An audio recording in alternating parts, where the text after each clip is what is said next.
Hi, this is Mrs. Chavez. Today we're starting with chapter 14, and we're going to be looking at the Muslim world for the next couple of sections. Okay. The cultures of the Arabian Peninsula were in constant contact with one another for centuries. Southwest Asia, sometimes they call it the Middle East, was a bridge between Africa, Asia, and Europe, where goods were traded and new ideas were shared. One set of shared ideas that would become a powerful force for change in the world are the religion of Islam.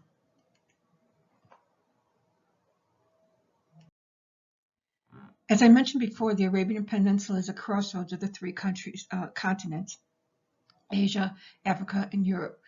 At its longest and widest point, the peninsula is about 1,200 miles from north to south and about 1,300 miles from east to west.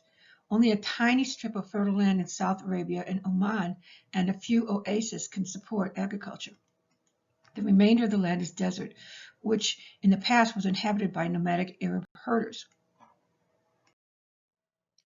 So on this desert, the Arab nomads called Bedouins were organized into tribes and groups called clans. Now these clans provided security and support for a life that was really difficult made by these extreme conditions in the desert. The Bedouin ideals of courage and loyalty to the family, along with their warrior skills, would become part of the Islamic way of life eventually.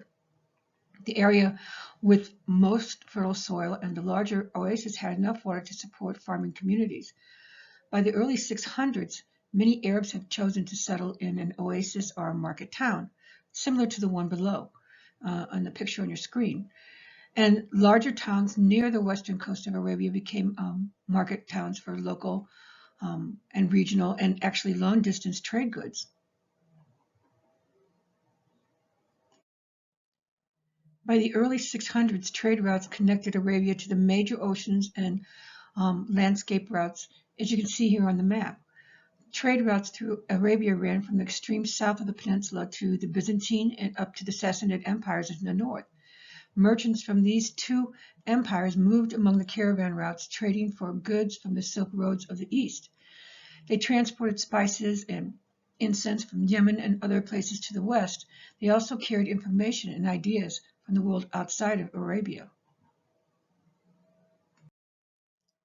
During certain holy months, caravans stopped in Mecca, a city in western Arabia. They brought religious pilgrims who came to worship at an ancient shrine in the city called the Kaaba. The Arabs associated this house of worship with Abraham, a Hebrew prophet and a believer in one God.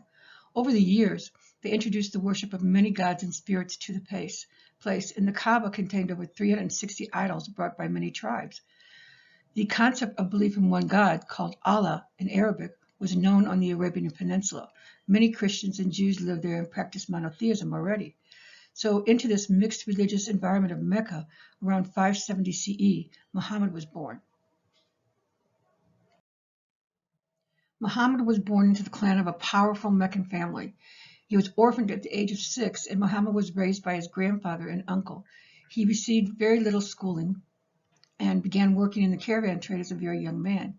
At the age of 25, Muhammad became a trader and business manager for Khadija, a wealthy businesswoman. She was about 40 years old. Later, Muhammad and Khadija married, and theirs was a good marriage, and they had a good business partnership also. Muhammad took great interest in religion and often spent a lot of time alone in prayer and meditation. At the age of 40, though, his life changed almost overnight when a voice called to him while he was meditating in a cave outside of Mecca. According to Muslim belief, the voice was that of the angel Gabriel, who told Muhammad that he was a messenger of Allah. "What shall I proclaim?" asked Muhammad, and the voice answered, "Proclaim in the name of the Lord and Cherisher, who created man out of man, clot of congealed blood. Proclaim thy Lord is most bountiful. He who spoke through Gabriel was Allah." So Muhammad became convinced that he was the last of the prophets, and he began to teach that Allah was the one and only God, and that all other gods must be abandoned. People who agreed to the basic principles of Islam were called Muslim at the time. In Arabic, Islam means submission to the will of Allah. Muslim means one who has submitted. Muhammad's wife Khadija and several close friends and relatives were the first followers. By 1613, though, Muhammad had begun to preach publicly in Mecca, but he met with hostility and opposition. Many Meccans believed his revolutionary ideas would lead to the neglect of the traditional Arab gods. They feared that Mecca would lose its position as a pilgrimage center if people accepted Muhammad's monotheistic beliefs. After some of Muhammad's followers had been attacked, Muhammad decided to leave Mecca in 622. Following a small band of supporters he sent ahead, Muhammad moved to the town of Medina, over 200 miles to the north of Mecca. The migration became known as the Hijra. The Hijra to Yathrib, which is what they called it then, later on they called it Medina, marked a turning point for Muhammad. He attached many devoted followers on his trip, and later, like I said, Yathrib was renamed Medina. In Medina, Muhammad displayed impressive leadership skills. He fashioned an agreement that joined his own people with the people and the Jews of the Medina as a single community. These groups accepted Muhammad as a political leader also. As a religious leader, he drew many more converts who found his message appealing. Finally, Muhammad became a military leader in the growing hostilities between Mecca and Medina. In 630, the Prophet and 10,000 of his followers marched to the outskirts of Mecca. Facing sure defeat, Mecca's leaders surrendered. The Prophet entered the city in triumph. He destroyed the idols in the Kaaba and had the call to prayer made from its roof. Most Meccans pledged their loyalty to Muhammad, and many converted to Islam. By doing so, they joined the Ummah, or Muslim religious community is what it's called. Muhammad died 2 years later at about the age of 62. However, he had taken great strides toward unifying the entire Arabian Peninsula under Islam. The main teaching of Islam is that there's only one God, Allah. All other beliefs and practices follow this teaching. Islam teaches that there is a good and evil, and that each individual is responsible for the actions of his or her own life. To be a Muslim, all believers had to carry out 5 duties. The duties are known as the 5 pillars of Islam. Faith: to become a Muslim person has to testify to the following state of faith. There is no God but Allah, and Muhammad is the messenger of Allah. This simple statement is heard again and again in Islamic rituals and in Islamic daily life. Prayer: 5 times a day, Muslims must face toward Mecca to pray. They may assemble at a mosque or an Islamic house of worship or wherever they find themselves. Alms.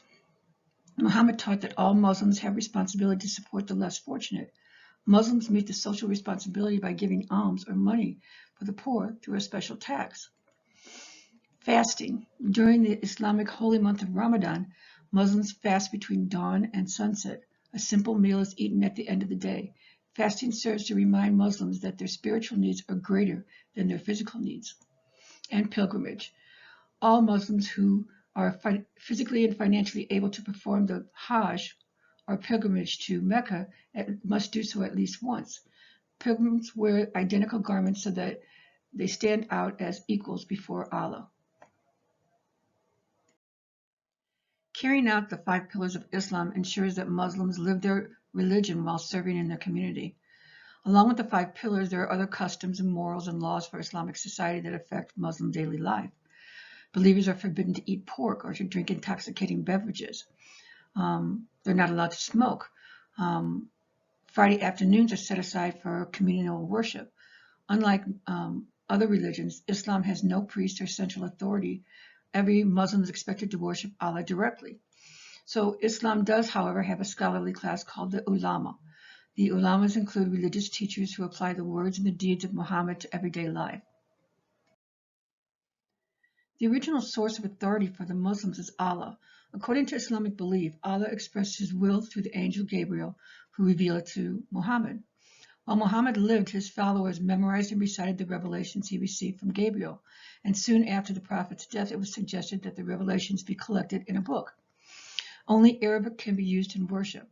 Thus, the Arabic language helped unite conquered people as Muslim control expanded. Muslims believe that Muhammad's mission as a prophet was to receive the Quran and to demonstrate how to apply it in life.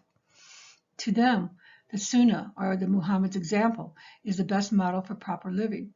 The guidance of the Quran and the Sunnah were assembled in a body of law known as the Sharia. This system of law regulates the family life, moral conduct, business community, and the life of the Muslim. To Muslims, Allah is the same God that is worshipped in Christianity and Judaism. However, Muslims view Jesus as a prophet, not as a son of God, and they regard the Quran as the word of Allah, as revealed to Muhammad, in the same way that Jews and Christians believe the Torah and the Gospel were revealed to Moses and the New Testament writers. Muslims believe that the Quran perfects the earlier revelations of the prophets. To them, it is the final book, and Muhammad was the final prophet.